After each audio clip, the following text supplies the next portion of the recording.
ಭಾವಗಳ ಬೇಸಣಿಗೆ ಬೀಸೋ ಮಾಯಾವಿ ನೀನು.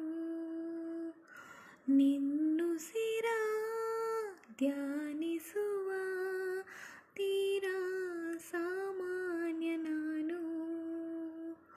ಆಕಾಶದಲ್ಲಿ ನೀ ದೀಪವಾದೆ, ഇരുಳಾಗಿ ನಾನು ನಿನಗಾಗಿ ಕಾದೆ. ಈ ಮೌನಗೀಗ ಮಾಧುರ್ಯವಾದೆ, ಹೊರತಾಗಿ ನನ್ನ ನೀ ಖಾಲಿಯಾದೆ. ಸಿಹಿ ಕಹಿ ಏನಾದರೂ ಪ್ರತಿ ಕ್ಷಣ ಜೊತೆಯಾಗಿರುವೆ.